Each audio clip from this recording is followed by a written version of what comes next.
Hello and welcome to online school India for library science. एक बार फिर से आप सभी का online school India for library science में जोरदार स्वागत है। दोस्तों, राजस्थान सेकंड ग्रेड और थर्ड ग्रेड भर्ती परीक्षा 2023 की तैयारी करने वाले सभी विद्यार्थियों को मेरी तरफ से हार्दिक शुभकामनाएं। और मैं आपका दोस्त सुमेर सिंह कछावा, लाइब्रेरियन, आपको एक बार फिर से इस डिजिटल प्लेटफॉर्म पर स्वागत करता हूं। दोस्तों, सबसे पहले आप सभी को धन्यवाद देना चाहता हूं कि आपने हमारी जो पहली क्लास थी लाइब्रेरी क्लासिफिकेशन, जिसका डे 1 से हमने शुरू किया था, लाइब्रेरी क्लासिफिकेशन में आप लोगों ने बहुत ज्यादा प्यार और स्नेह दिया, उसके लिए मैं तहे दिल से आपको धन्यवाद देता हूं।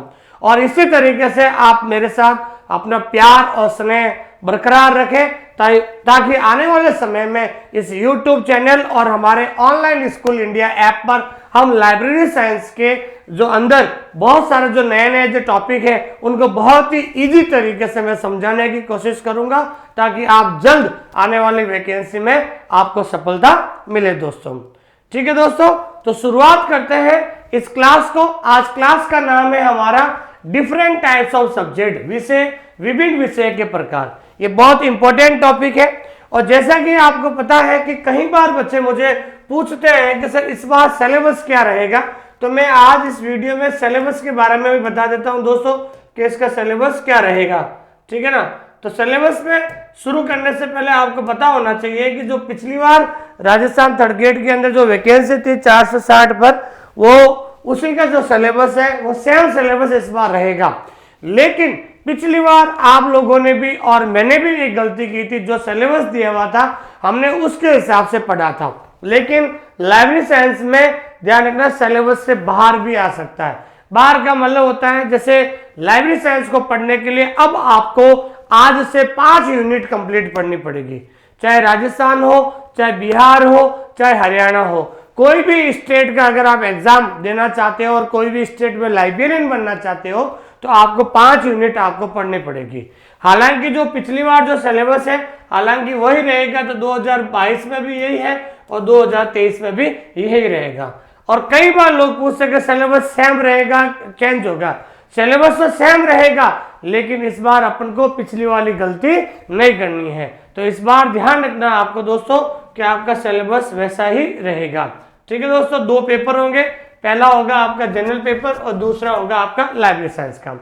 तो आज मैं सिलेबस की बात इसलिए कर रहा हूं, ये आपके जो है पेपर 2 है। और पेपर 2 क्या होगा राजस्थान थर्ड ग्रेड और सेकंड ग्रेड में, वो पेपर 2 होगा आपके लाइब्रेरी साइंस का। लाइब्रेरी साइंस का पेपर होगा जिसके अंदर आपके 100 मार्क्स, ठीक है ना सर, 100 क्वेश्चन होंगे। कितने क्वेश्चन होंगे ऑब्जेक्टिव के? 100 क्वेश्चन आपके होंगे, ध्यान रखना। ठीक है, तो आपको यह ध्यान रखना है कि आपके इस सिलेबस के अंदर जो आपका सिलेबस है इसके अंदर 4 यूनिट होती है। पहली यूनिट है, उसके बाद दूसरी यूनिट, तीसरी यूनिट और चौथी यूनिट है। तो पहली यूनिट का नाम है दोस्तों universe of knowledge. Universe of knowledge को हिंदी में क्या कहते हैं? ज्ञान जगत कहते हैं। आज मैं सिलेबस के बारे में इसलिए चर्चा कर रहा हूं, एक तो आपको ये डाउट क्लियर हो गया कि इस बार जो सिलेबस है वो पुराना वाला ही रहेगा, लेकिन हमें जो है आपके सिलेबस में सिर्फ एक पार्ट दिया हुआ है जो एज इट केवीएस और एनवीएस से कॉपी करके आया है।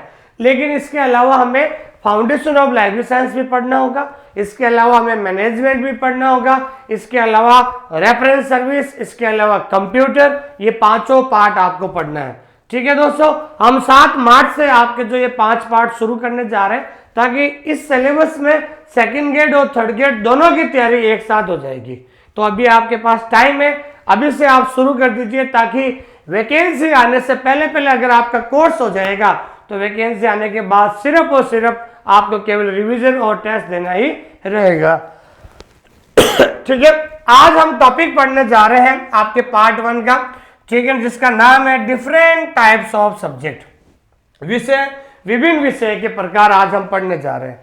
देखिए, मैं सबसे पहले आपको कहना चाहता हूं बात कि 90% जो बच्चे हैं कभी भी सिलेबस को एनालिसिस नहीं करते, सिलेबस को देखते नहीं है, सिलेबस क्या कह रहा है, सिलेबस को समझने की कोशिश नहीं करते हैं। अब आपको पता है ये आपका यूनिट 1 है, ध्यान रखना, यूनिट 1 है जिसमें नाम है यूनिवर्सल और ज्ञान जगत। इसमें ध्यान रखना पहला टॉपिक जो है इसके अंदर यूनिट 1 है, पहला टॉपिक का वीडियो बनेगा, पहली क्लास बनेगी ज्ञान जगत की संरचना, स्ट्रक्चर ऑफ यूनिवर्सल नॉलेज, पहली क्लास इसकी बनेगी। दूसरी क्लास बनेगी एट्रीब्यूट्स, एट्रीब्यूट्स का मतलब होता है विशेषता, ज्ञान जगत की क्या विशेषता है, ये दूसरा टॉपिक होगा, ध्यान रखना।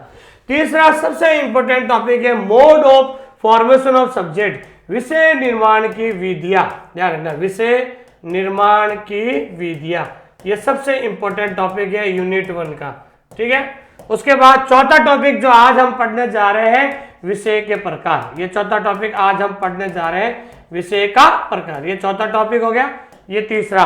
और पांचवा और लास्ट टॉपिक है mapping in different scheme of classification. Mapping का मतलब होता है चित्रांकन करना, अलग अलग जो वर्गीकरण पद्धतियां हैं उसमें हर वर्गीकरण पद्धति का किस प्रकार से मैपिंग हुआ, ये आपका पांचवा टॉपिक है, ध्यान रखना। तो इसके अंदर यूनिट 1 के अंदर हमें 5 टॉपिक पढ़ने पड़ेंगे, ठीक है ना। ये 5 टॉपिक के बारे में बता दिया, लेकिन आज हम पढ़ने जा रहे हैं, हमारा आज का टॉपिक है डिफरेंट टाइप्स ऑफ सब्जेक्ट, विषय के विभिन्न प्रकार। देखिए दोस्तों, सबसे पहले ध्यान रखना, जिस स्टूडेंट को सिलेबस एनालिसिस करना आ गया वो दुनिया का कोई भी कंपटीशन जो है जीत सकता है, क्योंकि अपन क्या करते हैं कि किसी सब्जेक्ट को उसके हिसाब से पढ़ते हैं। कई बार बच्चे कल मुझे फोन कर रहे थे, सर कौन सी किताब लूं, किसी राइटर का भी नाम बताया उन्होंने कि सर उसकी थ्योरी लूं, ऑब्जेक्टिव लूं, लेकिन मैं आप सभी लोगों को कहना चाहता हूं, कुछ विद्यार्थी ऑब्जेक्टिव में ज्यादा विश्वास करते हैं कि सर ऑब्जेक्टिव निकालो, बार बार ऑब्जेक्टिव निकालो, आप केवल ऑब्जेक्टिव से सिलेक्शन नहीं होगा, ध्यान रखना। फिर से मैं कह रहा हूं, सबसे पहले आपको लाइब्रेरी साइंस एक टेक्निकल सब्जेक्ट है, जब तक आपका कॉन्सेप्ट क्लियर नहीं होगा तब तक वो ऑब्जेक्टिव कोई मतलब नहीं रहेगा आपको। तो आपको पता होना चाहिए आपका जो ये सिलेबस है, सिलेबस में ये आपका यूनिट 1 है, और यूनिट 1 के अंदर ध्यान रखना ये 5 टॉपिक होते हैं। कितने टॉपिक होते हैं? 5 टॉपिक। इन 5 टॉपिक को जब तक हम गहराई से नहीं पढ़ेंगे तब तक आपको सफलता नहीं मिलेगी, ध्यान रखना।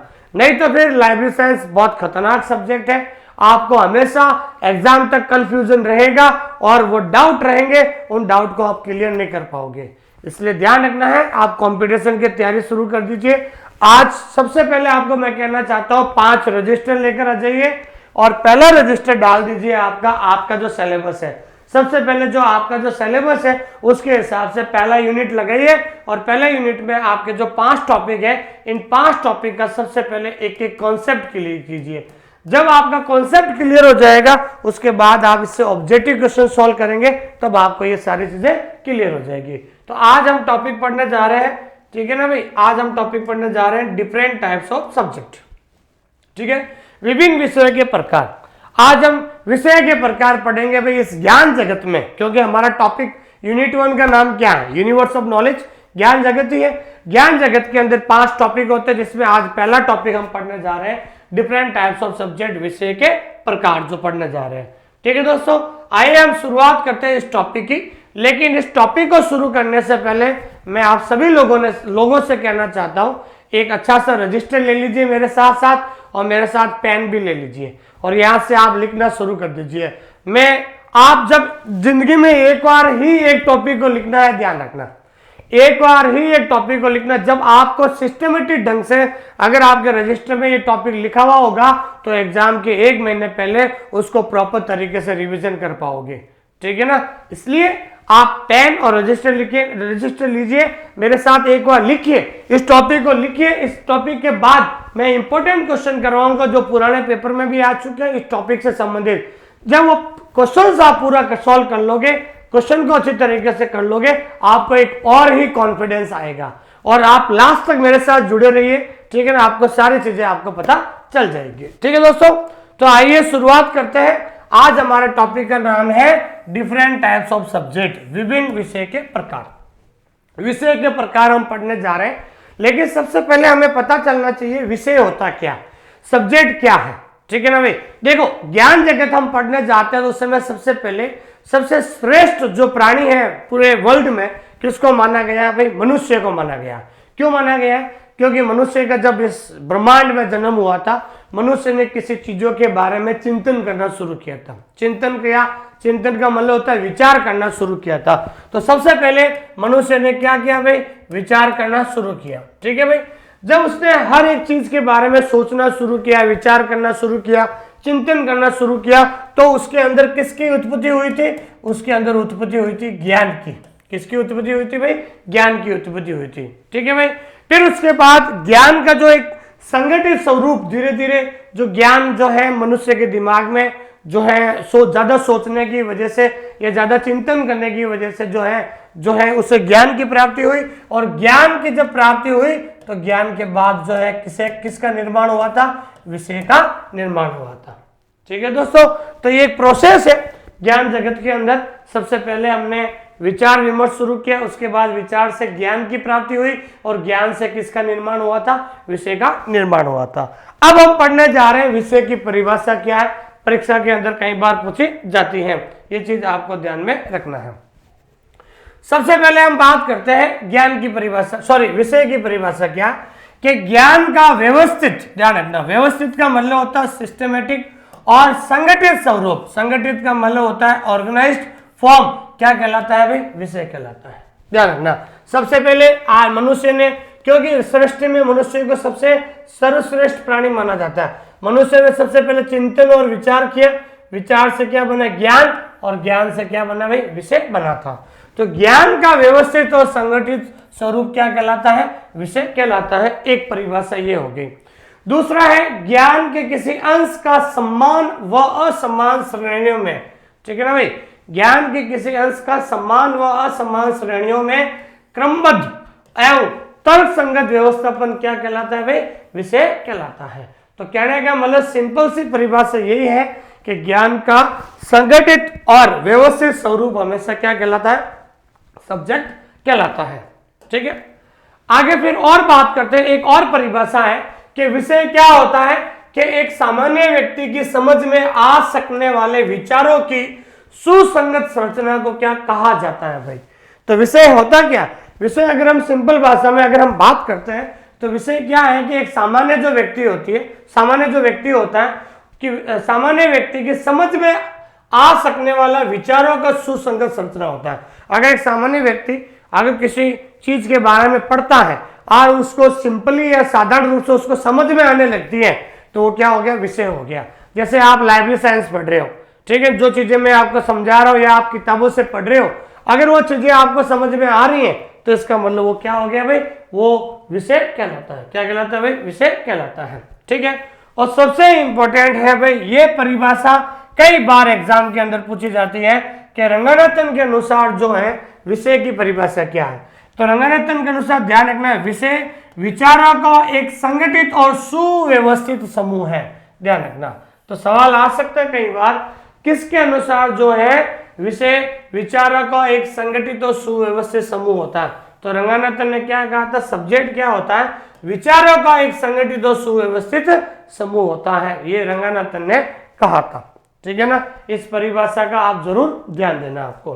ठीक है, तो विषय की परिभाषा समझ में आ गई। ज्ञान का व्यवस्थित और संगठित स्वरूप विषय कहलाता है। लेकिन रंगनाथन ने क्या कहा? विचारों का एक संगठित और सुव्यवस्थित समूह क्या कहलाता है भाई? विषय कहलाता है। ठीक है, अब हम बात करते हैं रंगनाथन की विचारधारा के अनुसार विषय कितने प्रकार के होते हैं, उनके क्या क्या एग्जाम्पल हो सकते हैं, ये सारी चीजें हम पढ़ता शुरू करते हैं। तो ध्यान दीजिए, रंगनाथन की विचारधारा के अनुसार 3 प्रकार के विषय होते हैं। कितने प्रकार के विषय होते हैं भाई? 3 प्रकार के विषय होते हैं। पहला विषय होता है बेसिक सब्जेक्ट, जिसको हिंदी में क्या कहते हैं? मूल विषय, या और हम क्या कह सकते हैं? साधारण विषय भी कहते हैं। दूसरा होता है कंपाउंड सब्जेक्ट, जिसको हम यौगिक या संयुक्त विषय भी कहते हैं। और तीसरा होता है कॉम्प्लेक्स सब्जेक्ट, जिसे हम जटिल या निश्चित विषय कहते हैं। देखिए दोस्तों, ये टॉपिक बहुत ज्यादा इंपॉर्टेंट है। एक सवाल परीक्षा के अंदर जरूर पूछा जाएगा। अभी मैं कराऊंगा इस टॉपिक के बाद जो है इससे संबंधित जितने भी ऑब्जेक्टिव क्वेश्चन है मैं सोल्व कराऊंगा। पिछली बार राजस्थान सेकंड ग्रेड के अंदर जो है इसमें से एक सवाल पूछा गया है, वो आपको मैं भी बताऊंगा वो सवाल कैसा था, ये ध्यान रखना।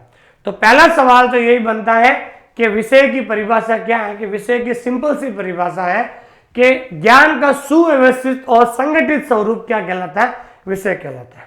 और रंगनाथन के अनुसार विषय क्या होता है, विचारों का संगठित और सुव्यवस्थित जो स्वरूप है वो क्या कहलाता है भाई, विषय कहलाता है। और विषय कितने प्रकार के होते हैं भाई, 3 प्रकार के होते हैं। ये सवाल आया था कई बार, रंगनाथन के अनुसार भी विषय कितने प्रकार के, 3 प्रकार के।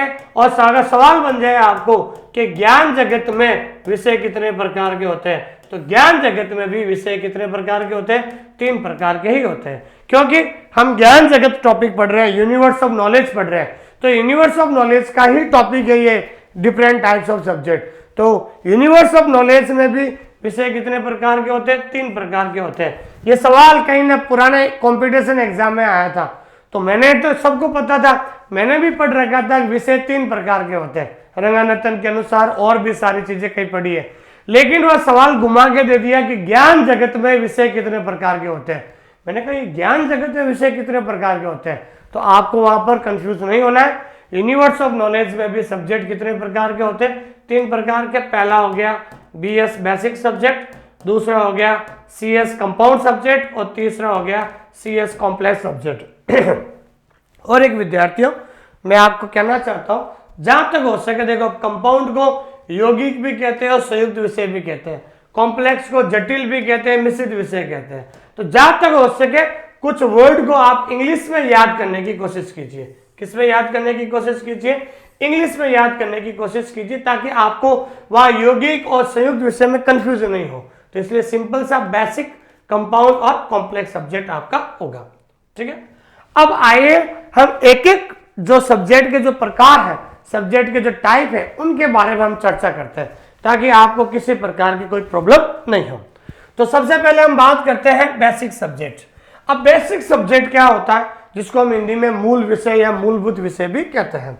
देखिए, बेसिक सब्जेक्ट की पहली परिभाषा है एक मुख्य वर्ग बिना किसी एकल विचार के, मतलब एक ऐसा विषय जिसमें किसी प्रकार का कोई एकल नहीं हो। एकल का मतलब होता है आइसोलेट, जिसमें किसी प्रकार का कोई क्या नहीं हो भाई, एकल। एकल का मतलब होता है आइसोलेट। आइसोलेट का मतलब क्या होता है दोस्तों, एक सिंगल आइडिया, ठीक है ना भाई, एक विचार, ठीक है ना भाई। ऐसा विषय जिसमें केवल एक ही ज्ञान का संग्रह होता है। देख ले, सिंपल भाषा में समझा रहा हूं, वह विषय जिसमें एक ही प्रकार का ज्ञान हो, एक ही प्रकार का ज्ञान का संग्रह हो, वो हमेशा क्या कहलाता है भाई, बेसिक सब्जेक्ट होता है। एक और परिभाषा देखिए, जिन विषयों में केवल मूल विषय ही रहता है, वह विषय जिसमें केवल बेसिक सब्जेक्ट ही रहता है, मूल विषय कहलाता है। मूल विषय का मतलब क्या होता है, बेसिक सब्जेक्ट कहलाता है। क्या कहलाता है दोस्तों, बेसिक सब्जेक्ट कहलाता है। मूल विषय अर्थात मूल विषय का मतलब क्या है, कि वह विषय जिसके अवयव के रूप में कोई भी एकल विचार न हो। क्या नहीं हो भाई, एकल विचार नहीं हो। वह विषय जिसमें किसी प्रकार का आइसोलेट नहीं आता है, अर्थात जिस विषय में एक ही मूल विषय हो, अर्थात जिस विषय में एक ही ज्ञान का संग्रह हो, एक ही ज्ञान का संग्रह हो, उससे संबंधित ही चीजें हो, वो हमेशा क्या कहलाता है भाई, बेसिक सब्जेक्ट होता है। जैसे एग्जाम्पल में फिजिक्स, फिजिक्स को हिंदी में क्या कहते हैं, भौतिक विज्ञान। तो केवल फिजिक्स जो है ये एक बेसिक सब्जेक्ट में आता है। जैसे केमिस्ट्री, केमिस्ट्री को हिंदी में कहते हैं रसायन विज्ञान। जैसे है बायोलॉजी, बायोलॉजी को हिंदी में कहते हैं जीव विज्ञान। जैसे इकोनॉमिक्स, इकोनॉमिक्स को हिंदी में कहते हैं अर्थशास्त्र। तो जैसे फिजिक्स है, फिजिक्स का मतलब होता है भौतिक विज्ञान, तो इसके अंदर सारी चीजें भौतिक विज्ञान से संबंधित होगी। इसके साथ ना तो कोई आइसोलेट होगा, ना कोई और बेसिक सब्जेक्ट होगा। तो बेसिक सब्जेक्ट की सिंपल सी परिभाषा है कि ऐसा विषय जिसमें एक ही प्रकार का ज्ञान हो, ठीक है ना भाई, जिसमें एक ही प्रकार का ज्ञान हो, जिस पर किसी दूसरे सब्जेक्ट का प्रभाव नहीं पड़ता हो, या फिर उसके साथ कोई भी आइसोलेट विचार नहीं हो, कोई भी आइसोलेट जो है एकल विचार नहीं रहता है, उसको हम क्या कहते हैं भाई, बेसिक सब्जेक्ट कहते हैं।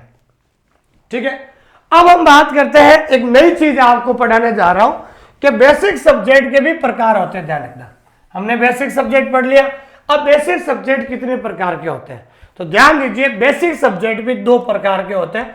पहला होता है मेन बेसिक सब्जेक्ट, जिसे हिंदी में कहते हैं मुख्य मूल विषय, और दूसरा होता है गैर मुख्य मूल विषय, जैसे नॉन मेन बेसिक सब्जेक्ट होता है।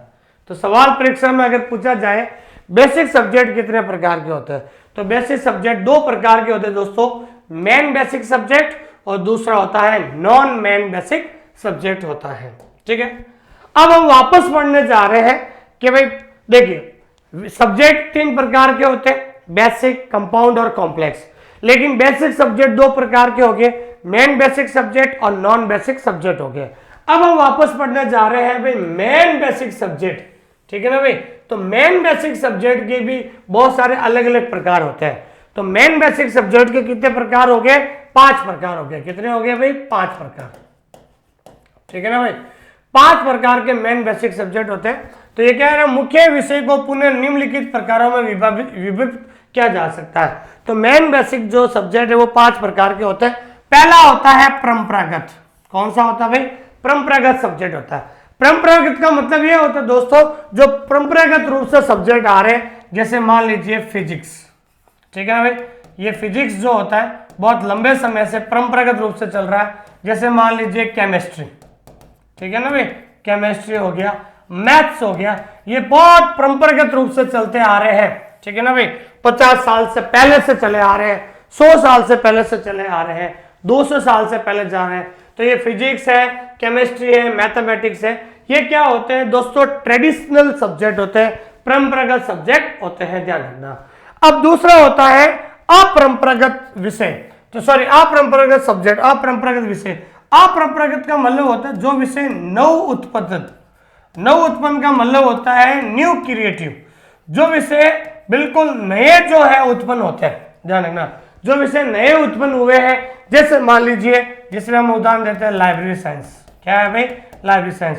तो लाइब्रेरी साइंस जो है इतना पुराना सब्जेक्ट नहीं है, अभी हाल ही में। जैसे दूसरा हो गया बुक साइंस। क्या हो गया दोस्तों, बुक साइंस। तो बुक साइंस जो है ये किस में आता है भाई, अपरंपरागत में आता है। किस में आता है दोस्तों, अपरंपरागत में आता है। ये चीज आपको ध्यान में रखनी है। ठीक है, तो लाइब्रेरी साइंस है, बुक साइंस है। जैसे हम बात करते हैं होम साइंस, क्या होता है दोस्तों, होम साइंस भी है। तो ये होम साइंस है, बुक साइंस है, ये सब किस में आते हैं, आपके अपरंपरागत में आते हैं। ये तीसरा जो है जिसे हम कहते हैं डिस्टिल्ड। डिस्टिल्ड का मतलब क्या होता है दोस्तों, डिस्टिल्ड का मतलब ये होता है जो ऐसा विषय जो किससे संबंध। डिस्टिल्ड का मतलब होता है, आपने डिस्टिलेशन एक वर्ड सुना होगा जिसको हिंदी में आश्वित कहते हैं। क्या कहते हैं दोस्तों, आश्वित। जिससे ये ऐसे विषय होते हैं जो मेथोडोलॉजी से संबंध रखते हैं। किससे भाई, मेथोडोलॉजी से संबंध रखते हैं। मेथोडोलॉजी को हिंदी में क्या कहते हैं, प्रमाणीकरण। क्या कहते हैं भाई, प्रमाणीकरण। जिसके अंदर हम बात करते हैं, जिसके अंदर इसमें जैसे जिससे हम प्रबंधन विज्ञान कहते हैं। क्या कहते हैं भाई, प्रबंधन विज्ञान, जिसको हम कहते हैं मैनेजमेंट साइंस भी कहते हैं, ध्यान रखना। मैनेजमेंट साइंस जो है ये आपके जो है डिस्टिल्ड सब्जेक्ट के अंदर आता है। मैनेजमेंट साइंस हो गया आपके, ठीक है ना, जिसमें रिसर्च साइंस, शोध विज्ञान भी कहते हैं। ठीक है ना भाई, रिसर्च साइंस। रिसर्च साइंस का मतलब क्या होता है भाई, शोध विज्ञान जो होता है वो भी क्या ध्यान रखना है, इसमें आता है, डिस्टिल्स आता है। तो प्रबंधन विज्ञान है, शोध विज्ञान है, इसके अंदर आता है। फिर आपका होता है चौथा आंशिक समावेशन, जिसे हम कहते हैं पार्शियल कॉम्प्रेहेंसिव। पार्शियल कॉम्प्रेहेंसिव क्या होता है, जिसके अंदर ध्यान रखना है सोशल साइंस। क्या आता है दोस्तों, जैसे सोशल साइंस है, सामाजिक विज्ञान है, ठीक है ना, जिसके अंदर प्योर साइंस है, ये सब क्या होते हैं, पार्शियल होते हैं। क्या होते हैं भाई, पार्शियल। जिसे हम कहते हैं गणितीय विज्ञान। क्या होता है दोस्तों, गणितीय विज्ञान, जिसे हम कहते हैं मैथमेटिकल साइंस होते हैं। ये सब किसमें आता है, पार्शियल कॉम्प्रेहेंसिव, जिसे हम कहते हैं आंशिक समावेश कहते हैं। क्या कहते हैं दोस्तों, आंशिक समावेश कहते हैं। उसके बाद लास्ट आता है, आपके ध्यान रखना है, ये आपके सब्जेक्ट बंडल। सब्जेक्ट बंडल का मतलब क्या होता है, जिसको हिंदी में कहते हैं सब्जेक्ट बंडल, जिसको हिंदी में कहते हैं विशेष समूह। क्या कहते हैं, विशेष समूह। मतलब ऐसा सब्जेक्ट जो बिल्कुल उसके अंदर छोटे छोटे विषय जुड़े रहते हैं। जैसे हम कह सकते हैं अर्थ साइंस। क्या कहते हैं दोस्तों, अर्थ साइंस कहते हैं। अर्थ साइंस का मतलब होता है भू विज्ञान। क्या कहते हैं दोस्तों, भू विज्ञान। या फिर हम कह सकते हैं डिफेंस साइंस। ठीक है ना भाई, डिफेंस साइंस का मतलब क्या होता है, रक्षा विज्ञान। क्या होता है दोस्तों, रक्षा विज्ञान होता है, ध्यान रखना। ठीक है भाई, ये छोटे छोटे जो एग्जाम्पल है मैंने बता दिया आपको। तो कहने का मतलब ये है दोस्तों, विषय जो है, विषय को 3 प्रकार होते हैं। पहला होता है बेसिक सब्जेक्ट, दूसरा कंपाउंड सब्जेक्ट और तीसरा होता है कॉम्प्लेक्स सब्जेक्ट। फिर हमने पढ़ा था बेसिक सब्जेक्ट भी दो प्रकार के होते हैं, मेन बेसिक सब्जेक्ट और दूसरा होता है नॉन बेसिक सब्जेक्ट। फिर हमने वापस पढ़ा मेन बेसिक सब्जेक्ट में 5 प्रकार के होते हैं, जिसमें पहला होता है ट्रेडिशनल, जो परंपरागत रूप से चलते आ रहे हैं, फिजिक्स केमिस्ट्री मैथ्स ये हो गया। दूसरा होता है नॉन ट्रेडिशनल, अपरंपरागत, जो विषय बिल्कुल नए उत्पन्न हुए हैं, जैसे लाइब्रेरी साइंस है, बुक साइंस है, होम साइंस है। तीसरा होता है डिस्टिल्ड, जिसे आश्रित विषय कहते हैं, जो विषय मेथोडोलॉजी से जुड़े हुए हैं। मेथोडोलॉजी का मतलब होता है प्रमाणिक जो है उनसे जुड़े हुए होते हैं, वो क्या होते हैं भाई आपके डिस्टिल्ड हो गए। चौथा हो गया आपके पार्टिशियल। पार्टिशियल कॉम्प्रिहेंसिव का मतलब क्या होता है आंशिक, जिसके अंदर हम क्या कहते हैं सोशल साइंस है, प्योर साइंस है, गणितीय विज्ञान या मैथमेटिकल साइंस हो गए। और लास्ट में आपका होता है विषय समूह, जिसके अंदर आपको लगता है कि बहुत सारे छोटे छोटे विभाजन हो चुके हैं, तो वो आपके अर्थ साइंस हो गया, डिफेंस साइंस हो गया, ये आपको ध्यान में रखना है। ठीक है दोस्तों। फिर अगला बात करते हैं बेसिक सब्जेक्ट का दूसरा भाग होता है नॉन मेन बेसिक सब्जेक्ट हो गया। तो ये निम्नलिखित 4 प्रकार के होते हैं। कितने प्रकार के होते हैं? ये 4 प्रकार के होते हैं। पहला जो होता है, ध्यान दीजिए, पहला प्रकार होता है आपके प्रमाणिक वर्ग, जिसको हम कहते हैं कैनोनिकल क्लास। क्या कहते हैं दोस्तों?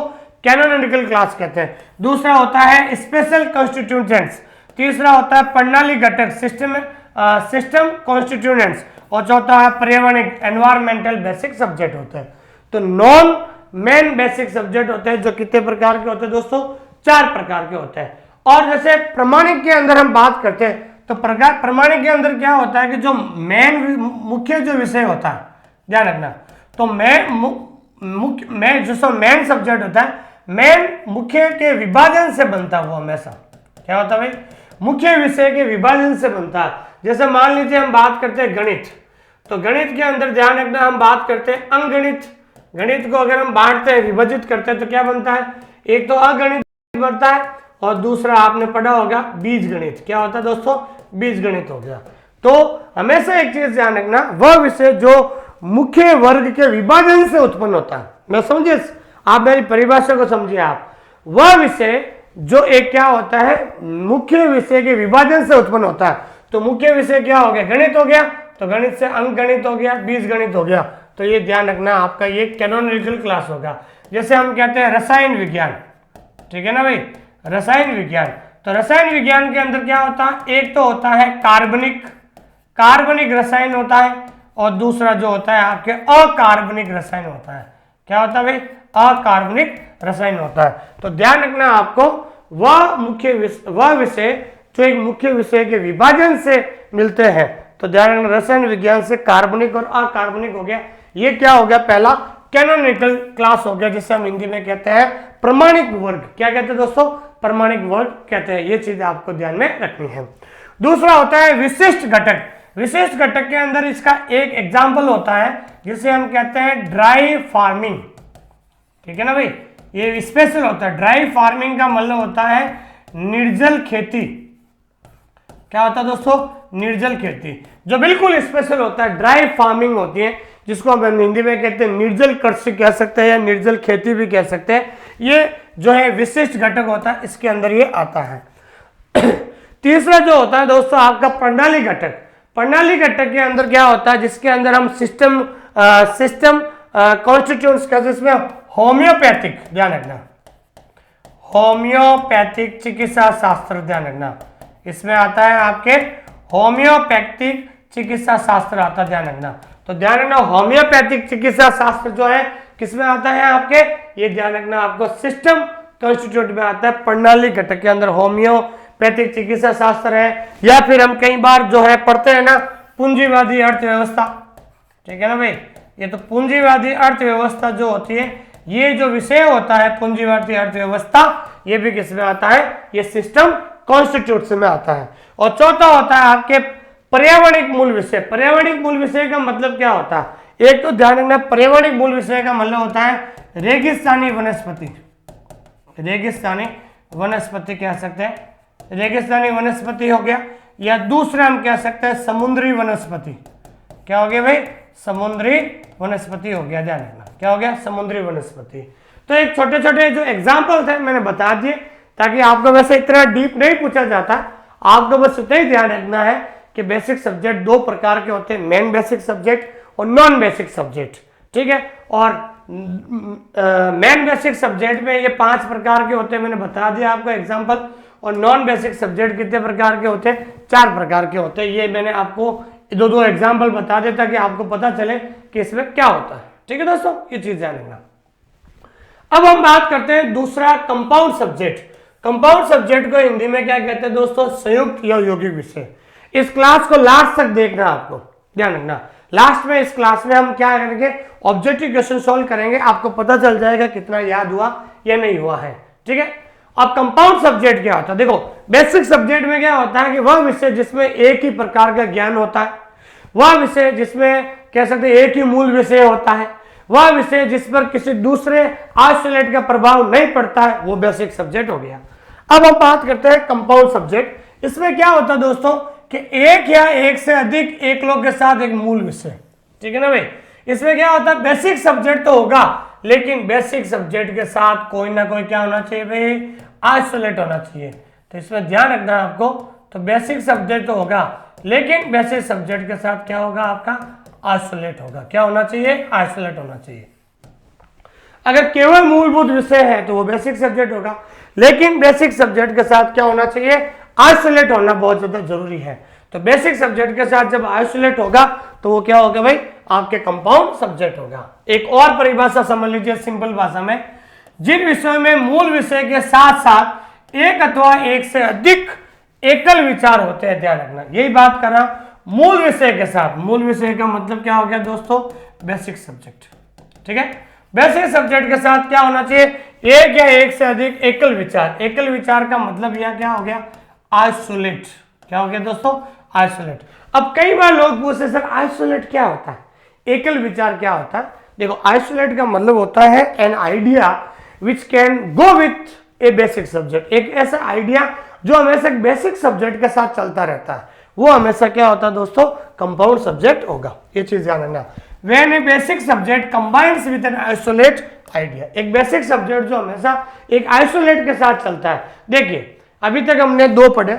बेसिक सब्जेक्ट हमने पढ़ लिया, बेसिक सब्जेक्ट जिसके अंदर ध्यान रखना है केवल बेसिक सब्जेक्ट ही होता है और किसी प्रकार का आइसोलेट नहीं होता है। लेकिन कंपाउंड सब्जेक्ट में हमने क्या कहा? बेसिक सब्जेक्ट के साथ होना क्या जरूरी है? आइसोलेट होना जरूरी है, तो ही वो क्या कहलाएगा भाई? आपका कंपाउंड सब्जेक्ट कहलाएगा। कैसे? उदाहरण देखिए। और आइसोलेट क्या होता है? मैंने अभी बताया था। आइसोलेट का मतलब होता है एक single idea that can go with A basic subject. एक सिंगल आइडिया जो हमेशा मूल विषय के साथ चल सकता है। एक ऐसा आइसोलेट हमेशा एक बेसिक सब्जेक्ट के साथ ही रहता है, इसलिए एक कंपाउंड सब्जेक्ट का निर्माण हुआ है। ये चीज ध्यान रखना। अब हम बेसिक कंपाउंड सब्जेक्ट के कुछ उदाहरण पढ़ते हैं। जैसे ये तो हो गया आपका बेसिक सब्जेक्ट जिसे हम मूल विषय कहते हैं, उसके साथ हमेशा क्या होगा? आइसोलेट, जैसे एकल होगा, और उसके बाद ये क्या बनेगा? कंपाउंड सब्जेक्ट बनेगा। जैसे बेसिक सब्जेक्ट की हम बात करते हैं, सुनिए इधर। तो पहला हमारा बेसिक सब्जेक्ट हो गया शिक्षा, मतलब एजुकेशन हो गया। और एजुकेशन के साथ ये एडल्ट, एडल्ट क्या हो गया? ये तो हो गया आपका बेसिक सब्जेक्ट, और एडल्ट क्या हो गया आपके? ये आइसोलेट हो गया, ठीक है ना भाई। तो एजुकेशन तो बेसिक सब्जेक्ट हो गया, एडल्ट आपका आइसोलेट हो गया। तो शिक्षा प्लस प्रौढ़, तो ये कंपाउंड सब्जेक्ट क्या बन गया? प्रौढ़ शिक्षा, जिसको हम क्या कहते हैं? एडल्ट एजुकेशन कहते हैं। जैसे मान लीजिए साहित्य, जैसे हम कहते हैं लिटरेचर, तो साहित्य क्या हो गया दोस्तों? ये बेसिक सब्जेक्ट हो गया। और उसके साथ अंग्रेजी क्या हो गया? आइसोलेट। तो लिटरेचर प्लस इंग्लिश, तो ये क्या हो गया? इंग्लिश लिटरेचर हो गया। तो ये कंपाउंड सब्जेक्ट बन गया। तीसरा होता है मनोविज्ञान प्लस बाल। तो साइकोलॉजी तो आपको पता है ये बेसिक सब्जेक्ट होता है, लेकिन बाल, बाल का मतलब होता है चाइल्ड, ये चाइल्ड क्या हो गया? आइसोलेट हो गया। तो basic subject plus psychology, sorry isolate आ गया, तो क्या हो गया? Child psychology. तो ये बाल मनोविज्ञान क्या हो गया? ये कंपाउंड सब्जेक्ट हो गया। तो कंपाउंड सब्जेक्ट की सिंपल से परिभाषा है कि जब बेसिक सब्जेक्ट के साथ जब कोई एक आइसोलेट आता है, ठीक है ना, तो बेसिक सब्जेक्ट के साथ जब कोई आइसोलेट आता है वो हमेशा क्या होता है? कंपाउंड सब्जेक्ट होता है। ये चीज आप इसको अच्छे तरीके से नोट डाउन कर लेना दोस्तों, ठीक है। लेकिन इसके अलावा और भी कुछ एग्जाम्पल है, एग्जाम्पल और भी है कंपाउंड सब्जेक्ट के। और कंपाउंड सब्जेक्ट की परिभाषा आते ही आपको दिमाग में यही आना चाहिए कि कंपाउंड सब्जेक्ट का मतलब यही होता है दोस्तों, कि कोई ना कोई बेसिक सब्जेक्ट होगा और उसके साथ कोई ना कोई आइसोलेट जरूर होगा। तो जैसे और एग्जांपल है कंपाउंड सब्जेक्ट के, किसके हैं भाई, कंपाउंड सब्जेक्ट के और एग्जांपल है। कई बार ऐसे भी एग्जांपल परीक्षा के अंदर पूछा जा सकता है। जैसे आ गया agriculture of rice. Agriculture of rice का मतलब होता है चावल की खेती। अब आपको सवाल पूछ ले भाई एग्रीकल्चर ऑफ राइस है, ठीक है ना, इसके अंदर बेसिक सब्जेक्ट कौन सा है और आइसोलेट कौन सा है, तो एग्रीकल्चर जो होगा वो आपका बेसिक सब्जेक्ट होगा और ऑफ राइस जो है ये आपका क्या होगा, आइसोलेट हो जाएगा। क्या हो जाएगा दोस्तों, आइसोलेट। जैसे एग्रीकल्चर ऑफ व्हीट, गेहूं की खेती, तो एग्रीकल्चर क्या हो जाएगा आपका, इसमें बेसिक सब्जेक्ट हो गया और ऑफ व्हीट ये क्या हो जाएगा आपका, आइसोलेट हो जाएगा। जैसे भारत में खेती, तो एग्रीकल्चर क्या हो जाएगा, बेसिक सब्जेक्ट हो गया और इन इंडिया ये क्या हो गया आपका, आइसोलेट हो गया। ठीक है ना, ये चीज ध्यान रखना। और उसके बाद वेव मशीन ऑफ लाइट, प्रकाश की तरंग मशीन, तो ये आपका जो उदाहरण है कंपाउंड सब्जेक्ट का, इसमें सब्जेक्ट बेसिक सब्जेक्ट तो क्या हो गया, लाइट हो गया। क्या हो गया, लाइट हो गया। लेकिन वेव मशीन ये क्या हो गया आपका, आइसोलेट हो गया। ठीक है ना भाई, ये चीज ध्यान रखना। तो जब किसी बेसिक सब्जेक्ट के साथ जब एक आइसोलेट आता है तो वो हमेशा किसका जो है सब्जेक्ट होगा, वो कंपाउंड सब्जेक्ट होगा। कई बार सवाल ऐसा भी आता है कि एग्रीकल्चर ऑफ राइस, इसमें जो है बेसिक सब्जेक्ट कौन सा है, तो ऑप्शन में ध्यान रखना बेसिक सब्जेक्ट एग्रीकल्चर आपको सही करना होता है। अब तीसरा सब्जेक्ट की बात करते हैं हम, जिसका नाम है कॉम्प्लेक्स सब्जेक्ट। कॉम्प्लेक्स सब्जेक्ट को हिंदी में क्या कहते हैं दोस्तों, जटिल विषय कहते हैं। क्या कहते हैं दोस्तों, जटिल विषय कहते हैं। ठीक है, जो विषय दो अथवा दो से अधिक विषय के अंतर संबंध से निर्मित होता है, वो क्या कह रहा है, वह विषय जो दो या फिर दो से अधिक जो विषय होते हैं वहां से अंतर संबंध से निर्मित होता है। ध्यान रखना, यह सिंपल परिभाषा बता दूं मैं आपको, दो या दो से अधिक मूल विषय मिलकर, मूल विषय का मतलब क्या होता है, बेसिक, मतलब basic subject plus basic subject equal to complex subject. इस परिभाषा का यही मतलब है दोस्तों कि जब दो या दो से अधिक मूल विषय मिलकर नए विषय का निर्माण करते हैं, किसका निर्माण करते हैं भाई, नए विषय का निर्माण करते हैं, वो हमेशा क्या कहलाता है, कॉम्प्लेक्स सब्जेक्ट कहलाता है। ठीक है ना भाई, बेसिक सब्जेक्ट और उसके साथ बेसिक सब्जेक्ट, दो या दो से अधिक बेसिक सब्जेक्ट मिलकर एक नए विषय का निर्माण करते हैं, वो कॉम्प्लेक्स सब्जेक्ट कहलाता है। जैसे एग्जाम्पल देखिए, तो देखो इधर ये बेसिक सब्जेक्ट है, ये भी बेसिक सब्जेक्ट है, ये दोनों मिलकर जो एक नए विषय का निर्माण करेंगे वो हमेशा क्या होगा, कॉम्प्लेक्स होगा। जैसे देखिए ये है एक विषय बायोलॉजी, ये बेसिक सब्जेक्ट है मैंने कहा था। उसके बाद केमिस्ट्री, तो बायोलॉजी और केमिस्ट्री को साथ में जोड़ दिया तो क्या बन गया, बायोकेमिस्ट्री। तो ये बायोकेमिस्ट्री क्या हो गया, कॉम्प्लेक्स सब्जेक्ट हो गया। मतलब जब दो या दो से अधिक बेसिक सब्जेक्ट आपस में मिलकर एक नए विषय का निर्माण करते हैं वो आपका कॉम्प्लेक्स सब्जेक्ट होगा। जैसे और एग्जांपल देखिए, जैसे ज्योग्राफी प्लस पॉलिटिक्स, तो ज्योग्राफी अलग से बेसिक है, ये भी बेसिक है, तो साथ में जोड़ दिया जियोपॉलिटिक्स, तो जियोपॉलिटिक्स क्या हो गया, ये आपके कॉम्प्लेक्स सब्जेक्ट हो गया, ये ध्यान रखना। फिर बात करते हैं एस्ट्रोलॉजी प्लस केमिस्ट्री, तो अलग ये बेसिक सब्जेक्ट है, ये भी बेसिक सब्जेक्ट है, लेकिन साथ में जोड़ दिया एस्ट्रोकेमिस्ट्री, तो ये क्या बन गया भाई, कॉम्प्लेक्स सब्जेक्ट बन गया। तो कहने का मतलब ये है कि दो या दो से अधिक बेसिक सब्जेक्ट को जोड़कर जब एक नए विषय का निर्माण करते हैं वो हमेशा क्या कहलाता है भाई, कॉम्प्लेक्स सब्जेक्ट कहलाता है। समझ में आ गया भाई आपको, बहुत बहुत धन्यवाद। आगे और बेसिक सब्जेक्ट के क्या एग्जाम्पल हो सकते हैं, best more examples of complex subject, sorry, ठीक है ना भाई, और कॉम्प्लेक्स सब्जेक्ट के क्या उदाहरण हो सकते हैं। देखिए कॉम्प्लेक्स सब्जेक्ट आते ही आपको दिमाग में यह रखना है दो या दो से अधिक विषय होना चाहिए आपको। जैसे वहां पर एग्जाम्पल आ जाए कि पुस्तकालय विज्ञान पर सूचना प्रौद्योगिकी का प्रभाव, तो ध्यान रखना पुस्तकालय विज्ञान ये बेसिक सब्जेक्ट हो गया, और दूसरा इंफॉर्मेशन टेक्नोलॉजी ये भी क्या हो गया, बेसिक सब्जेक्ट हो गया। तो इसलिए ध्यान रखना इस प्रकार के भी अगर एग्जाम्पल आ जाए तो घबराने की जरूरत नहीं है, आपको इतना से ही ध्यान रखना है कि कॉम्प्लेक्स सब्जेक्ट का मतलब क्या होता है, दो या दो से अधिक बेसिक सब्जेक्ट होंगे, उनसे मिलकर एक नए विषय का निर्माण होगा। जैसे समाजशास्त्र व धर्मशास्त्र कर देना आप, है ना, सॉरी समाजशास्त्र व धर्म में अंतर संबंध, तो समाजशास्त्र अलग बेसिक सब्जेक्ट है और धर्म क्या है भाई, अलग बेसिक सब्जेक्ट हो गया। शिक्षा और मनोविज्ञान में अंतर, तो शिक्षा अलग बेसिक सब्जेक्ट हो गया और मनोविज्ञान अलग बेसिक सब्जेक्ट हो गया। ये चीज आपको ध्यान में रखनी है। तो जब 2 या 2 से अधिक बेसिक सब्जेक्ट आ जाते हैं तो वो हमेशा क्या होता है, कॉम्प्लेक्स सब्जेक्ट होता है। ये चीज आपको ध्यान में रखनी है। ठीक है दोस्तों, तो कई बार ऐसे भी उदाहरण आ जाते हैं, तो इसमें भी आपको ध्यान रखना है, ये कॉम्प्लेक्स सब्जेक्ट ही होते हैं। ठीक है दोस्तों, तो अभी तक हमने आज एक छोटा सा टॉपिक पढ़ा जिसका नाम था डिफरेंट टाइप्स ऑफ सब्जेक्ट, विषय के प्रकार। हमने पढ़ लिया, अभी सबको पता चल गया कि विषय के प्रकार कितने होते हैं, 3 प्रकार के होते हैं। पहला होता है आपका बेसिक सब्जेक्ट, दूसरा कंपाउंड सब्जेक्ट और तीसरा कॉम्प्लेक्स सब्जेक्ट हो गया।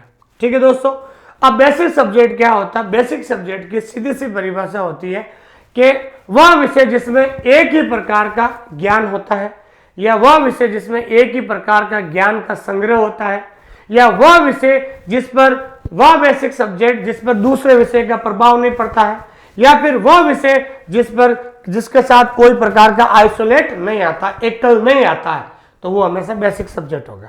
ठीक है, फिर बेसिक सब्जेक्ट कितने प्रकार के होते हैं, 2 प्रकार के होते हैं। एक तो क्या हो गया, एक तो हो गया मेन बेसिक सब्जेक्ट और दूसरा नॉन मेन बेसिक सब्जेक्ट हो गया। उसके अंदर भी मेन बेसिक सब्जेक्ट होते हैं 5 प्रकार के, नॉन बेसिक सब्जेक्ट होते हैं 4 प्रकार के, वो हमने पढ़ लिया। दूसरा होता है कंपाउंड सब्जेक्ट। कंपाउंड सब्जेक्ट हमने क्या कहा कि बेसिक सब्जेक्ट के साथ हमेशा क्या आएगा, आइसोलेट आना जरूरी है। तो बेसिक सब्जेक्ट के साथ जब एक आइसोलेट होता है वो हमेशा कंपाउंड सब्जेक्ट होगा। फिर तीसरा जो होता है आपके, वो होता है कॉम्प्लेक्स सब्जेक्ट। कॉम्प्लेक्स सब्जेक्ट में क्या होता है, जब 2 या 2 से अधिक बेसिक सब्जेक्ट मिलकर एक नए विषय का निर्माण करते हैं, वो क्या होता है दोस्तों, कॉम्प्लेक्स सब्जेक्ट हो गया। अब हम बात करते हैं कुछ एग्जाम्पल्स, उदाहरण। ठीक है ना भाई, एग्जाम्पल, सॉरी टॉपिक खत्म हो गया। अब टॉपिक के बाद कुछ ऐसे अपन क्या कर लेते हैं दोस्तों, ऑब्जेक्टिव सॉल्व कर लेते हैं ताकि आपको किसी प्रकार की कोई प्रॉब्लम नहीं रहे। देखिए पहला सवाल जो है, how many parts of subject are in universe of knowledge, कि ज्ञान जगत में विषय को कितने भागों में बांटा गया है। ये एक अहमदाबाद हाईकोर्ट जो 2019 में एग्जाम हुआ था, इसमें ये सवाल आया था। ये एग्जाम मैं खुद देने के लिए गया था। इस एग्जाम में मेरा रिटन भी क्लियर हो गया था, लेकिन इंटरव्यू में मेरा सिलेक्शन नहीं हो पाया। मुझे लगता है कि कहीं ना कहीं ये जो अहमदाबाद गुजरात में आता, तो मुझे उस समय गुजराती लैंग्वेज का अनुभव नहीं था। हो सकता है इसकी वजह से मेरा सिलेक्शन नहीं हो पाया, क्योंकि एक ही पोस्ट थी और एक पोस्ट पर 10 लोगों को इंटरव्यू के लिए क्वालिफाई किया था। तो उस समय ये सवाल जो है, ऑनलाइन एग्जाम में ये सवाल आया था, मैं खुद आश्चर्यचकित हो गया था। सवाल को क्या घुमा दिया था कि ज्ञान जगत में विषय को कितने भागों में बांटा गया है। तो यूं तो हमें पता था विषय 3 प्रकार के हैं, लेकिन वहां पर सवाल हो गया था कि ज्ञान जगत में विषय को कितने भागों में बांटा गया है। तो टेंशन लेने की जरूरत नहीं है। जो आज हम ये टॉपिक पढ़ रहे हैं, विषय के प्रकार, ये एक ज्ञान जगत का ही टॉपिक है, ध्यान रखना। ज्ञान जगत को इंग्लिश में कहते हैं यूनिवर्स ऑफ नॉलेज। ठीक है ना भाई, यूनिवर्स ऑफ नॉलेज का ही टॉपिक है। तो ज्ञान जगत में विषय को कितने प्रकार के बांटा गया, 3 प्रकार। पहला हो गया आपके बेसिक सब्जेक्ट, दूसरा क्या हो गया आपके कंपाउंड सब्जेक्ट, ठीक है, और तीसरा आपके क्या हो गया, कॉम्प्लेक्स सब्जेक्ट। क्या हो गया दोस्तों, कॉम्प्लेक्स। इसकी सिंपल सी परिभाषा बताता हूँ, वह विषय जो केवल एक खुद ही मूल विषय रहता है। ठीक है ना, बेसिक सब्जेक्ट का मतलब वह विषय जिसमें केवल मूल विषय रहता है, वो बेसिक सब्जेक्ट हो गया, एक ही ज्ञान का संग्रह रहता है। कंपाउंड में क्या हो गया, बेसिक के साथ हमेशा क्या आएगा, आइसोलेट आता है। क्या दोस्तों, आइसोलेट, मतलब एक बेसिक के साथ एक एकल जरूर आता है। और कॉम्प्लेक्स में क्या हो गया आपके, तो बेसिक प्लस बेसिक, बेसिक के साथ हमेशा क्या आएगा, बेसिक आएगा, और दोनों मिलाकर जो नए विषय का निर्माण होता है वो हमेशा क्या होगा दोस्तों, कॉम्प्लेक्स होगा। ये चीज ध्यान रखना। दूसरा सवाल है, according to Ranganathan idea there are types of subject. Ranganathan के विचार से भी विषय के कितने प्रकार होते हैं, ये 3 प्रकार के होते हैं।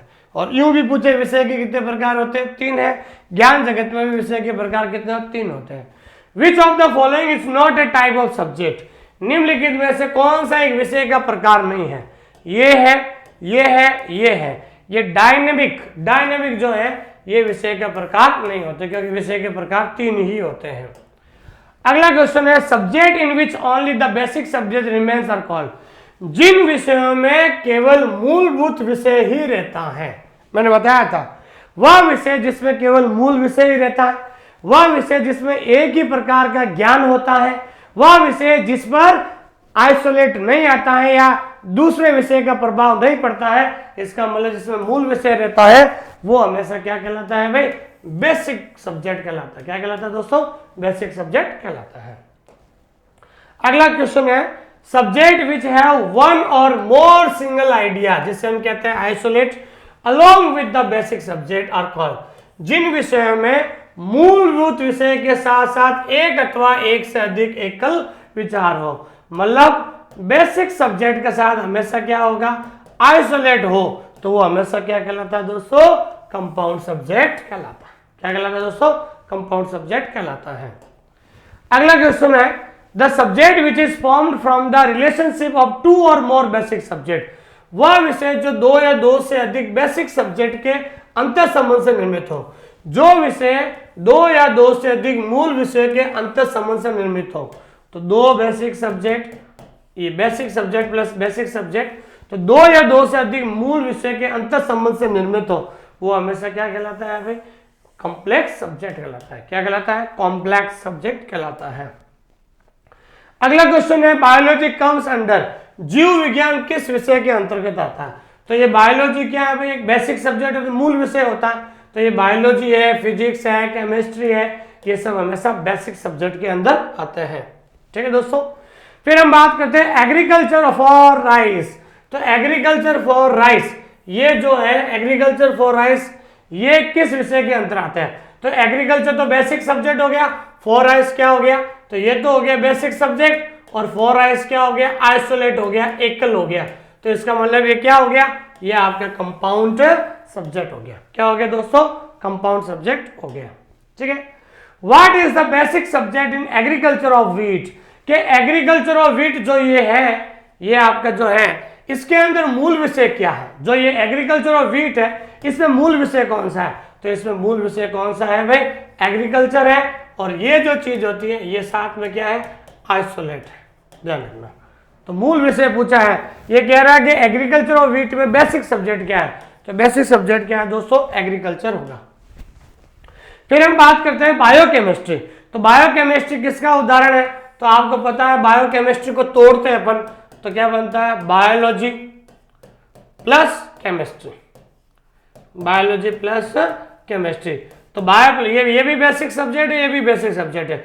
जब दो बेसिक सब्जेक्ट से एक नया सब्जेक्ट बनता है तो वो हमेशा क्या कहलाता है दोस्तों, कॉम्प्लेक्स सब्जेक्ट कहलाता है। क्या कहलाता है दोस्तों, कॉम्प्लेक्स सब्जेक्ट कहलाता है। अकॉर्डिंग टू हिम, किसके अनुसार, subject is an organised and systematic group of ideas, किसके अनुसार विषय विचारों का एक संगठित और सुव्यवस्थित समूह है। तो ये किसके अनुसार है भाई, रंगनाथन ने कहा था कि विषय जो होता है विचारों का एक संगठित और सुव्यवस्थित समूह होता है।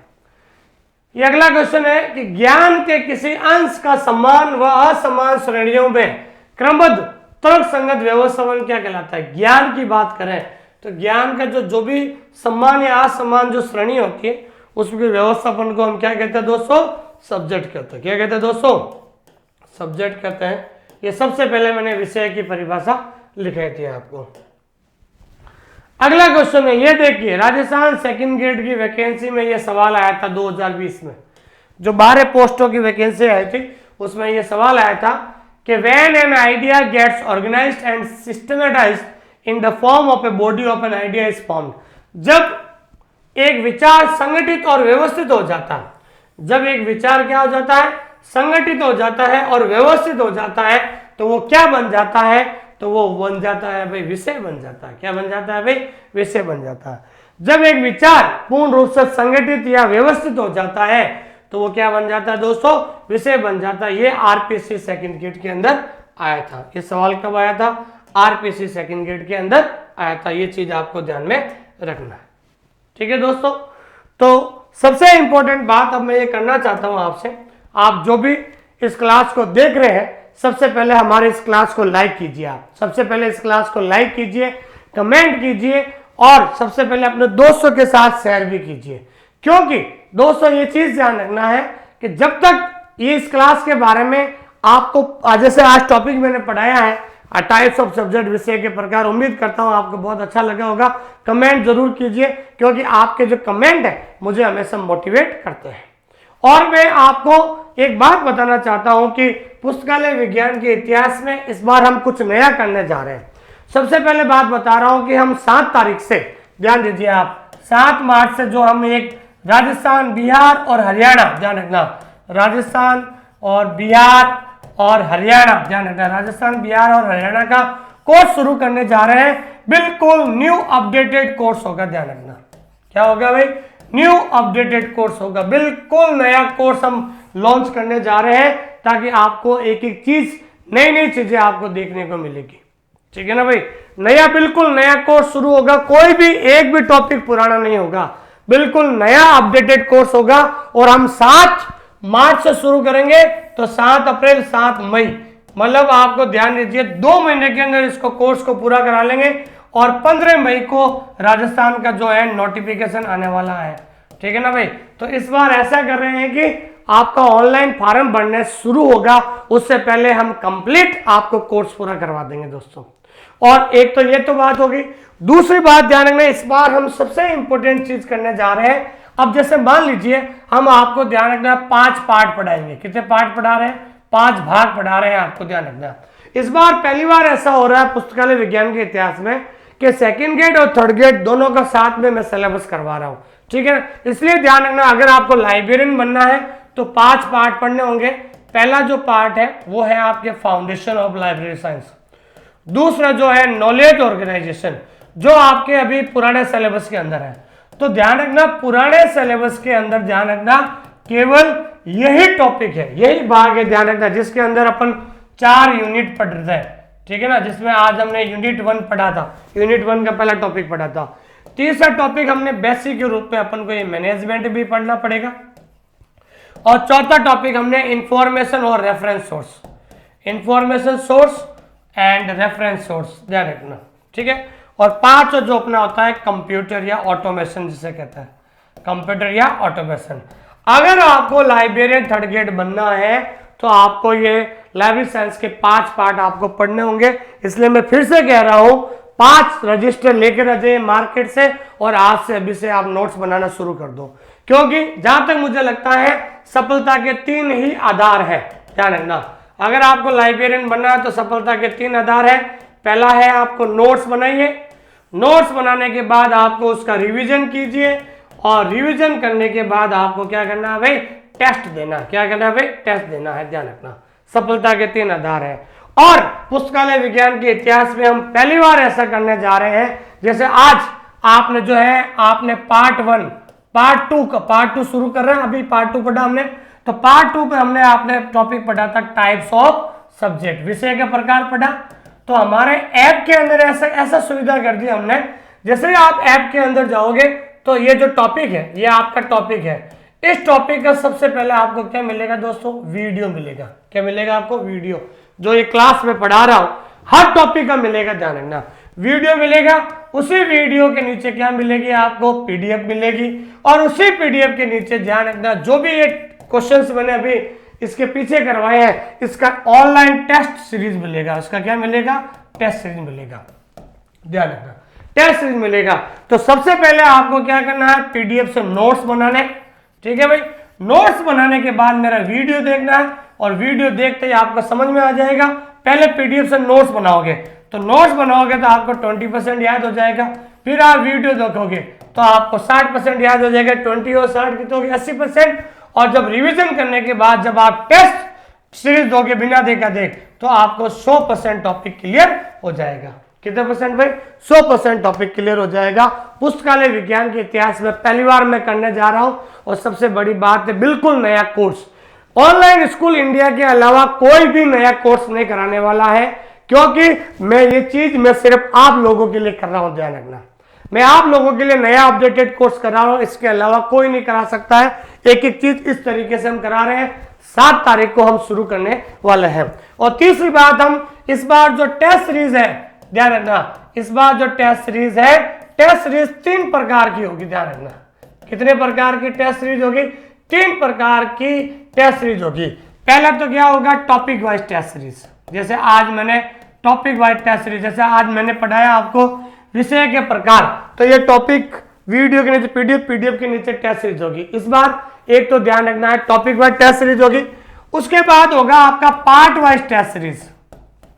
क्या होगा?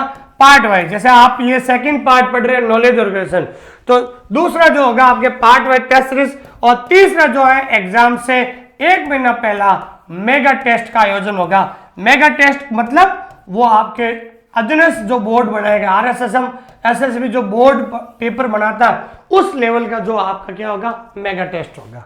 तो मतलब इसके अलावा कहीं जाने की जरूरत ही नहीं रहेगी। और आपको भी पता है जो मैं कहता हूं मैं उसको करके दिखाता हूं, ये आप भली बात ही जानते हैं दोस्तों।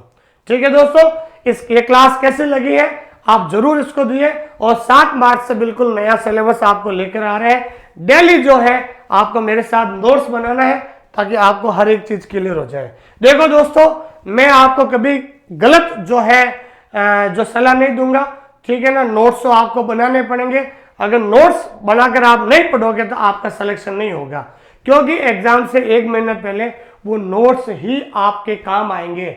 Notes will be your best friend, ठीक है ना। नोट्स ही आपके अच्छे दोस्त होंगे, इसलिए नोट्स बनाइए, रिवीजन कीजिए और साथ साथ टेस्ट सीरीज दीजिए। इस बार हम बहुत सारी चीजें नई चीजें करने वाली हैं, ठीक है भाई। और जो भी विद्यार्थी मेरे से बात करना चाहते हैं, ये मेरे नंबर है 89499923, ये मेरा नंबर है। आप कभी भी मेरे से बात कर सकते हैं। कॉल मी, मुझे बात करने के लिए इस नंबर पे बात कर सकते हैं। और ऑफलाइन जो बैच है, ध्यान रखना, ऑफलाइन बैच जो है हम 1 अप्रैल से शुरू करेंगे। ऑफलाइन बैच 1 अप्रैल से, और ध्यान रखना है ऑनलाइन बैच हम शुरू कर रहे हैं आपके 7 मार्च से, होली के बाद, क्योंकि 6 मार्च को केवीएस का है। केवीएस के बाद हम राजस्थान, बिहार और हरियाणा तीनों का बैच एक साथ करने जा रहे हैं, क्योंकि तीनों का सिलेबस सेम है, बिल्कुल नया अपडेटेड। मैं आपसे वादा कर रहा हूं हर टॉपिक वापस पढ़ाया जाएगा। 3 प्रकार की टेस्ट सीरीज मिलेगी, टॉपिक वाइज, पार्ट वाइज और मेगा टेस्ट होगा। हर, चाहे राजस्थान जीके में भी ऐसे ही होगा, इंडिया जीके में भी ऐसा होगा, इस तरीके से। थैंक यू वेरी मच, बहुत बहुत धन्यवाद। और जो टॉपिक ये मैंने पढ़ाया है, एक बात और कहना चाहता हूं, जो टॉपिक मैंने पढ़ाया है ये सेम टॉपिक अन्य टीचर से भी आप पढ़कर देख लीजिए। जिस टीचर की भाषा आपको समझ में आती है, जिस टीचर पर विश्वास है, उस टीचर का आप जरूर कोर्स लीजिए। समय मत खराब कीजिए, डिसीजन जल्दी से लीजिए, क्योंकि मई के अंदर आपके ऑनलाइन फॉर्म भरे जाएंगे और आपके जुलाई अगस्त में आपको जल्द एग्जाम होंगे। ये चुनावी साल है, इसलिए ध्यान रखना, छोटी वैकेंसी है और कम स्टूडेंट है, इसलिए आपके एग्जाम जुलाई अगस्त में भी हो सकते हैं, इसलिए आप इसको मौका मत गवाइए। ठीक है दोस्तों, थैंक यू वेरी मच।